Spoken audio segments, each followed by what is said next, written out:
नमस्कार। इस वक्त आप मुझे न्यूज़ 18 इंडिया के डिजिटल प्लेटफॉर्म पर देख रहे हैं। मैं हूं आपके साथ मोनिका ठाकुर। देखिए, राजनीतिक गलियारों में इस वक्त लोकसभा चुनावों का शोर आपको नजर आ रहा होगा। किस्से कहानियां जो हैं वो चल रही हैं, लेकिन सबसे ज़्यादा फोकस दिलचस्प जो है वो उत्तर प्रदेश के लोकसभा चुनाव हो सकते हैं, क्योंकि सबसे ज़्यादा सीटें हैं, सबसे बड़ा प्रदेश है, सबकी नज़रें वहाँ पर टिकी हुई हैं। अब बीजेपी ने तो दे दिया है नारा कि 80 की 80 लोकसभा सीटें हम जीतने वाले हैं। वहाँ पर वो जो दो लड़के हैं, 2017 वाली जो लड़कों वाली जोड़ी है, वो एक बार फिर से वापस आ गई है। आपने देखा, कल मंच भी साझा किया गया है।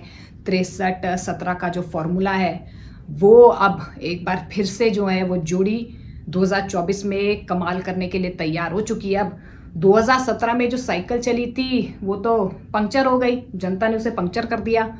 अभी यारी, ये दोस्ती, ये साइकिल एक बार फिर से चली है 2024 के लिए। अब जब हम सभी खेमों की बात ही कर रहे हैं, क्योंकि देखिए छोटे छोटे जो दल हैं वो बीजेपी के साथ जाना चाहते हैं, फिर बदल हो रहा है, दल बदल का सिलसिला लगातार जारी है। ऐसे में एक खेमा वो है मायावती का, जो मुख्यमंत्री भी उत्तर प्रदेश की रही हैं, 10 सांसद हैं उनके, उस पर भी सबकी नजरें टिकी हुई हैं। और देखिए, आपने बीजेपी का एक फॉर्मूला तो आपने देखा ही होगा। बीजेपी की तरफ से साफ तौर पर कहा जा रहा है कि जहां जहां पर बीजेपी पिछले चुनावों में कमजोर रही है, वहां पर वो सबसे ज्यादा फोकस करना चाहती है। और 80 में से अगर 10 लोकसभा सांसद बसपा के हैं तो नजरें तो जरूर होंगी।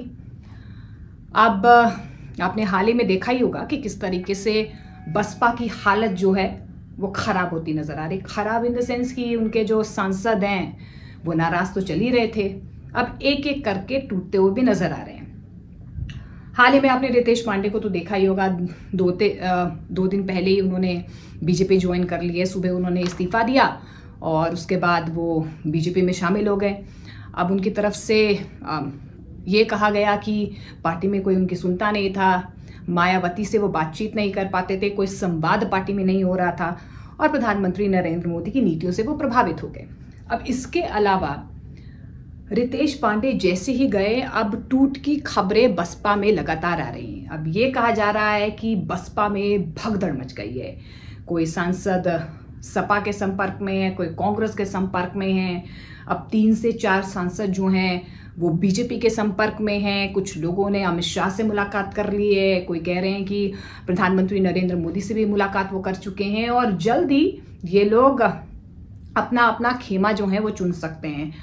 अब जानकारी तो यही मिल पा रही है कि जो वेस्ट यूपी है वहां पर जो सांसद वहां से हैं वो रालोद के साथ जा सकते हैं। और रालोद का तो आपने देखा ही है, हाल ही में बीजेपी के साथ उनका गठबंधन हो चुका है, और वो चाहते हैं कि जो रालोद के साथ अगर वो जाते हैं तो वहीं से रालोद के टिकट पर वो वहां से चुनाव लड़ें और एक बार जीत दर्ज कर लें, क्योंकि बसपा ने तो कह दिया है कि वो अकेले चुनाव लड़ेगी।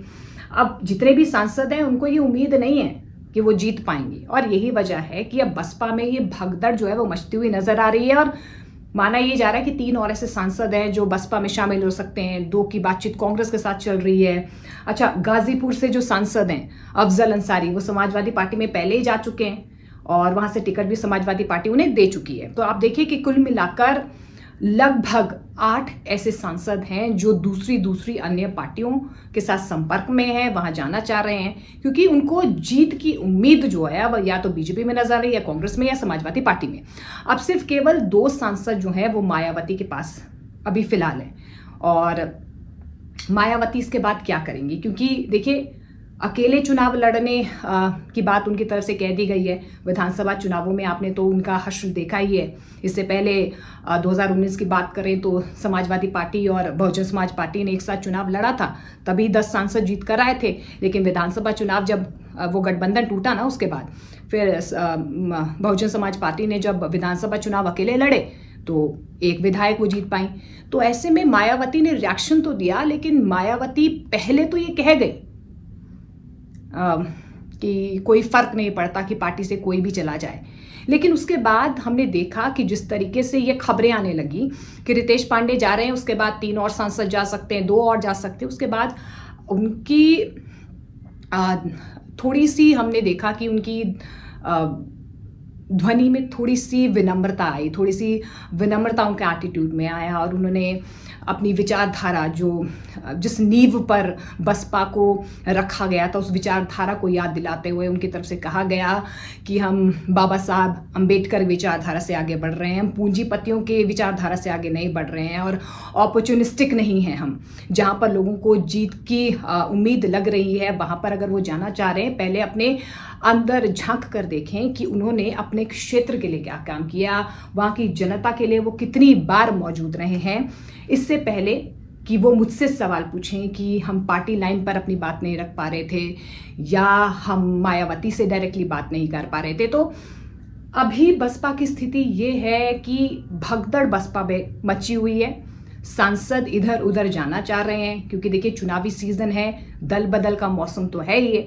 अब सभी चाहते हैं कि वो अपनी कुर्सी को बचाए रखें।